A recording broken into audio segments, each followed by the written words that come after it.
अस्सलाम वालेकुम फ्रेंड्स। उम्मीद है आप सब लोग खैरियत से होंगे। अच्छा, आज एक मैं बड़े कॉमन टॉपिक के ऊपर डिस्कस करने जा रहा हूँ, लेकिन एक डिफरेंट अप्रोच के साथ जो कि स्ट्रेस मैनेजमेंट है। अच्छा, स्ट्रेस मैनेजमेंट में लोग अक्सर कामयाब क्यों नहीं होते, मैं इसके ऊपर थोड़ा सा आज आपको समझाता हूँ कि यूजुअली लोग जो है ना वो स्ट्रेस को मैनेज करने के लिए सम टाइम स्ट्रेसर के ऊपर फोकस करते हैं।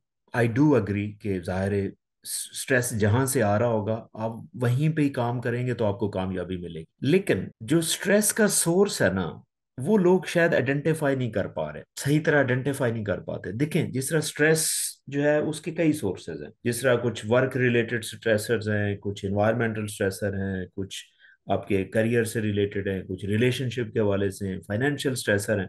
तो स्ट्रेसर कई तरह के होते हैं, अभी तक हम ये समझते हैं। लेकिन जो कॉन्सेप्ट मैं देने जा रहा हूं ना वो ये है कि स्ट्रेस का सिर्फ एक ही सोर्स है, सिर्फ एक ही सोर्स है, और वो सोर्स क्या है? वो आपका माइंड है। अब इसको मैं जस्टिफाई कैसे करूंगा, लॉजिकली मैं देखें जस्टिफाई कैसे करता। देखिए, फर्ज करें आप एक एक्सपेरिमेंट करें जिसमें 10 लोगों को इकट्ठा करें और 10 लोगों को एक ही स्ट्रेसर दें। फर्ज करें आप ऐसे समझ लें कि 10 जो है वो स्टूडेंट हैं, उन्होंने सीएसएस का एग्जाम दिया और वो 10 के 10 फ्रेंड्स ही फेल हो गए। अब सबके लिए एक ही स्ट्रेसर है, सबके लिए एक ही स्ट्रेसर है। अब उसमें 10 में से कुछ लोग फील ही नहीं करते कि चले कोई बात नहीं, कुछ लोग सीरियस ले लेते हैं, कुछ परेशानी में चले जाते हैं। अब इसका क्या मतलब है? स्ट्रेसर एक था, लेकिन उस स्ट्रेसर का हर बंदे के ऊपर एक डिफरेंट इम्पैक्ट आया। इसका मतलब है वो जो फेल होना स्ट्रेसर है वो स्ट्रेसर नहीं है। स्ट्रेसर असल आपके दिमाग में है कि आप उस चीज को, उस सदमे को या उस प्रॉब्लम को लेते कैसे, उसको परसीव कैसे करते हैं। और हर बंदा डिफरेंट परसीव करता है। क्यों? कि हर बंदे के माइंड जो है वो डिफरेंट चलता है। इसका फिर मतलब क्या हुआ? स्ट्रेस जहां से भी आ रहा हो, जहां से भी आ रहा हो, आपके अंदर स्ट्रेस का जो प्रोसेस है वो दिमाग से ही शुरू होता है। मैं इसका आपको मैकेनिज्म बता देता हूँ और आपको फिर समझ आ जाएगी, फिर इसको मैनेज करना भी आसान होगा। वो कैसे? देखें, जब भी आपकी लाइफ में कोई प्रॉब्लम आता है तो आपका माइंड उसको स्ट्रेस के तौर पे लेता है, डेंजर के तौर पे लेता है। और आपके ब्रेन के अंदर डेंजर को आइडेंटिफाई करने वाला जो ब्रेन का एरिया होता है ना उसको हम अमेगडाला कहते हैं। कोई भी आपकी लाइफ में थ्रेट आता है ना तो अमेगडाला उसको डिटेक्ट करता है।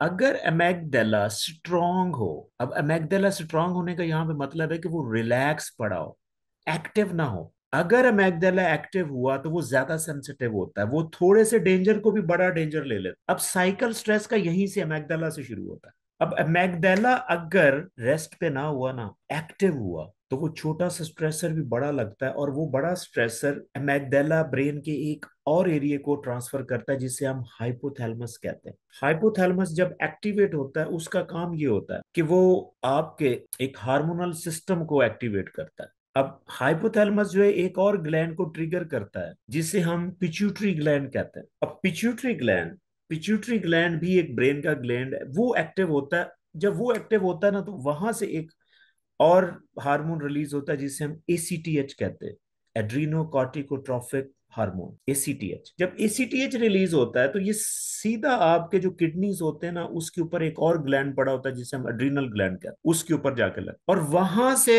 एड्रीनल ग्लैंड से कार्टिसोल खारिज होता है। जब कार्टिसोल खारिज होता है ना तो कार्टिसोल ही जड़ है स्ट्रेस की। आपकी बॉडी में कार्टिसोल जितना ज्यादा होता जाएगा आप उतना स्ट्रेसफुल फील करेंगे। इसका मतलब क्या है कि आपका जो स्ट्रेस का साइकिल था वो शुरू कहां से हुआ? अमेगडाला से शुरू हुआ। इसका मतलब है कि आपकी जिंदगी में कोई भी स्ट्रेसर आता है, अगर आपका अमेगडाला जो है वो स्टेबल है, यहाँ पे स्टेबल होने का मतलब ये है कि अगर वो रिलैक्स है, अगर आप अमेगडाला को रिलैक्स रखते हैं ना तो वो स्ट्रेसर या डेंजर को बड़ा लाइट लेता है और आगे भेजता ही नहीं, स्ट्रेस का सिलसिला शुरू ही नहीं होता।